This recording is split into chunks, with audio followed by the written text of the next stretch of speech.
പ്രാതിനിധ്യം അവകാശപ്പെടുന്നയാൾ ചുരുങ്ങിയ പക്ഷം നീതി ആയോഗിന്റെ റിപ്പോർട്ടെങ്കിലും വായിച്ചിട്ട് വരണ്ടേ? എന്താ ഒരു പതിറ്റാണ്ട് കാലയളവിൽ ഇന്ത്യൻ വിദ്യാഭ്യാസ രംഗത്തിന്റെ നീക്കിമാക്കി ഒരു പതിറ്റാണ്ടിനിടയിൽ 1 ലക്ഷത്തിലധികം വരുന്ന സ്കൂളുകൾ അടച്ചുപൂട്ടപ്പെട്ടു. 2.5 കോടിയോളം വരുന്ന കുട്ടികൾ ക്ലാസ് മുറികളിൽ നിന്ന് പുറന്തള്ളപ്പെട്ടു. സോഷ്യോളജി സൈക്കോളജി പേപ്പറുകളിൽ സമ്പൂർണ്ണമായ തെറ്റുണ്ട്. പിന്നെ സെൻട്രൽ യൂണിവേഴ്സിറ്റി എൻട്രൻസ് ടെസ്റ്റ് അതും ഇതിന്റെ തനിയാവർത്തനമായിരുന്നു. CBSE അതും ഇതിന്റെ തനിയാവർത്തനമായിരുന്നു.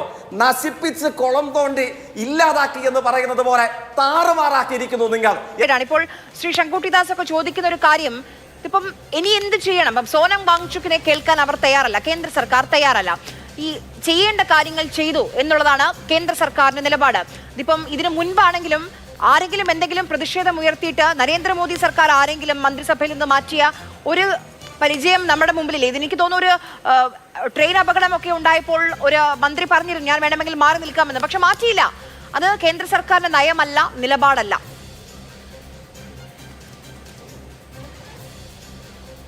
അതെ, ഇപ്പൊ സെയ്ദ് ബാരി കൂട്ടക്കൊലയാണ് ഇത്തരത്തിലുള്ള പ്രശ്നങ്ങളുടെ ആകെ തുക എന്നുള്ള നിലയിലേക്കാണ് ചർച്ച പോകുന്നത്. ഞാൻ അതുകൊണ്ട് തന്നെ ഏറ്റവും ഒടുവിൽ അതിലേക്ക് വരാം. എന്തായാലും രാജ്യത്തിപ്പോ സംഘപരിവാരവും കോൺഗ്രസും ഒക്കെ പല കാലങ്ങളിൽ ആവശ്യം പോലെ പ്രകടിപ്പിച്ചിട്ടുള്ള നീതിന്യായ സംവിധാനത്തിന്റെ ഒരു കോടതി മുറികളിലും ഇത്തരത്തിൽ കെട്ടിച്ചമച്ച ഒരു കേസിന്റെ പേരിൽ CPMന്റെ ഒരു ഒറ്റയാളെ പോലും ശിക്ഷിച്ചതായിട്ട് നമ്മളുടെ വാർത്താ ഏജൻസികൾ ഇതുവരെ റിപ്പോർട്ട് ചെയ്യുന്നില്ല. ടൈംസ് ഓഫ് ഇന്ത്യ ആധികാരികമായി റിപ്പോർട്ട് ചെയ്യുന്നത് ആ കേസിൽ പ്രതികളെന്ന് സംശയിക്കപ്പെട്ട മുഴുവൻ ആളുകളെയും വിട്ടയച്ചു എന്നുള്ളതാണ്. ഇരിക്കട്ടെ, നമ്മുടെ വിഷയം അതല്ല എന്നുള്ളതുകൊണ്ട് ഞാൻ അതിന്റെ സൂക്ഷ്മതയിലേക്ക് പോകുന്നില്ല. ഇവിടെ BJPയുടെ പ്രതിനിധി ആവർത്തിച്ച് ഉറപ്പിക്കാൻ വേണ്ടി ശ്രമിച്ചത് എന്താണ്? UPA ഗവൺമെന്റുകളിൽ നിന്നൊക്കെ വ്യത്യസ്തമായിട്ട് സംഘപരിവാരം ഇന്ത്യയിൽ അധികാരത്തിൽ വന്നപ്പോൾ ദശലക്ഷക്കണക്കിന് കോടി രൂപ വിദ്യാഭ്യാസ മേഖലയ്ക്ക് ആകെ ചെലവഴിക്കുകയും തദ്വാര എന്ത് സംഭവിച്ചു? ഇന്ത്യയുടെ ഉന്നത വിദ്യാഭ്യാസ മേഖല, ഇന്ത്യയുടെ പൊതുവിദ്യാഭ്യാസ മേഖല പർവ്വത തുല്യമായ വളർച്ചയുടെ പടവുകൾ താണ്ടി എന്നാണ് അദ്ദേഹം പറയുന്നത്. ഒരു വേള കേന്ദ്ര സർക്കാരിന്റെ പ്രതിനിധി, അദ്ദേഹത്തിന്റെ വാക്ക് ഞാൻ കടമെടുത്തതാണ്, അതാണ് പിന്നീട് അദ്ദേഹത്തിന് വിയോജിപ്പുണ്ടായത്. ഓക്കെ, ഇരിക്കട്ടെ, ഞാൻ അത് വിടുന്നു. BJPയുടെ പ്രതിനിധിയായി കേന്ദ്ര സർക്കാരിന്റെ അനൗദ്യോഗിക പ്രതിനിധിയായി ചർച്ചയിൽ പങ്കെടുക്കുന്ന ബഹുമാനപ്പെട്ട BJP നേതാവേ, അല്പമാസങ്ങൾക്ക് പുറകിലല്ലേ അങ്ങേക്ക് ഏറെ പ്രിയപ്പെട്ട നീതി ആയോഗ്, ദേശാഭിമാനിയോ പീപ്പിൾസ് ഡെമോക്രസിയോ അല്ല കേട്ടോ, നീതി ആയോഗ് യൂണിയൻ ഗവൺമെന്റിനോട് ചേർന്ന് പ്രവർത്തിക്കുന്ന ഏജൻസിയാണ്. ഇന്ത്യയുടെ വിദ്യാഭ്യാസ രംഗം കഴിഞ്ഞ ഒരു പതിറ്റാണ്ട് കാലയളവിനെ സംബന്ധിച്ച ഒരു റിപ്പോർട്ട് അങ്ങയുടെ തന്നെ ഈ പറഞ്ഞ ധർമ്മേന്ദ്ര പ്രധാന നേതൃത്വത്തിലുള്ള മന്ത്രിസഭ നമ്മളുടെ പാർലമെന്റിന്റെ മേശപ്പുറത്ത് വെച്ചു. BJPയുടെ പ്രാതിനിധ്യം അവകാശപ്പെടുന്ന അല്ലെങ്കിൽ കേന്ദ്ര സർക്കാരിന്റെ അനൗദ്യോഗിക പ്രാതിനിധ്യം അവകാശപ്പെടുന്നയാൾ ചുരുങ്ങിയ പക്ഷം നീതി ആയോഗിന്റെ റിപ്പോർട്ടെങ്കിലും വായിച്ചിട്ട് വരണ്ടേ? എന്താ ഒരു പതിറ്റാണ്ട് കാലയളവിൽ ഇന്ത്യൻ വിദ്യാഭ്യാസ രംഗത്തിന്റെ നീക്കിമാക്കി ഒരു പതിറ്റാണ്ടിനിടയിൽ 1 ലക്ഷത്തിലധികം വരുന്ന സ്കൂളുകൾ അടച്ചുപൂട്ടപ്പെട്ടു. 2.5 കോടിയോളം വരുന്ന കുട്ടികൾ ക്ലാസ് മുറികളിൽ നിന്ന് പുറന്തള്ളപ്പെട്ടു. 2.5 കോടിയോളം വരുന്ന കുട്ടികളെ പുറന്തള്ളുകയും 1 ലക്ഷത്തിലധികം വരുന്ന സ്കൂളുകൾ അടച്ചുപൂട്ടുകയും ചെയ്യുന്നതാണോ നിങ്ങളുടെ വിദ്യാഭ്യാസ മേഖലയിലെ നിങ്ങളുടെ സംഭാവന? അങ്ങൊന്ന് കാണ്. അത് കേരളത്തിന്റെ അനുഭവ പരിസരത്തിൽ ഇരുന്നുകൊണ്ട് അങ്ങ് നോക്കണം. എന്താ ഇന്ത്യൻ വിദ്യാഭ്യാസ രംഗത്തിന്റെ ആകാശം, അതിന്റെ ഏറ്റവും ദുരന്തപൂർണമായ അവസ്ഥ എന്താണ് എന്നുള്ളത്.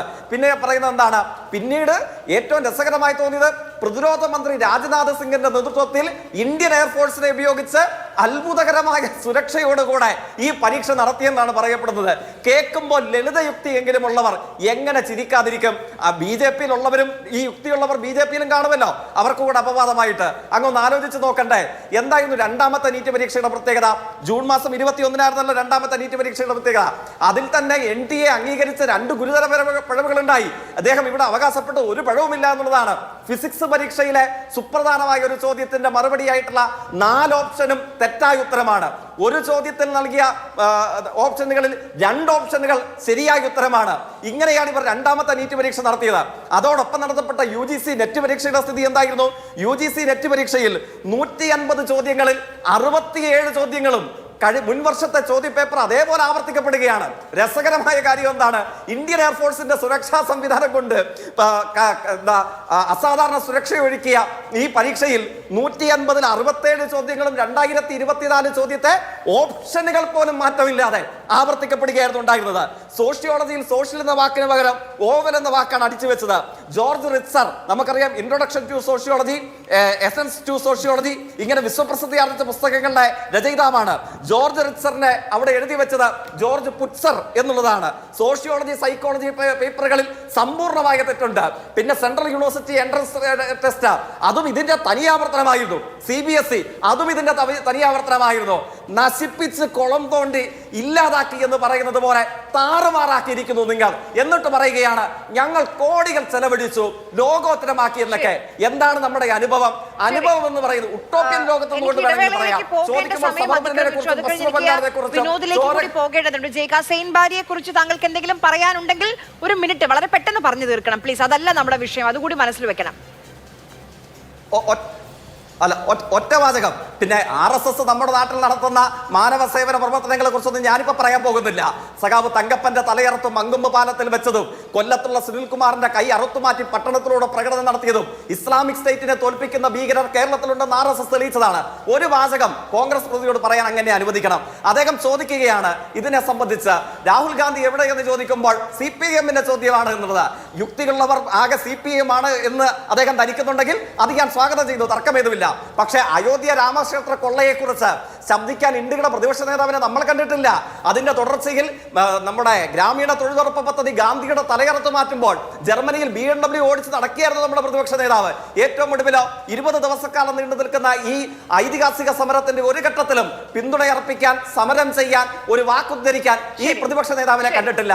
എന്നിട്ട് നമ്മളെല്ലാവരും ഇദ്ദേഹത്തെ അങ്ങ് പിന്തുണച്ചു കൊള്ളണം.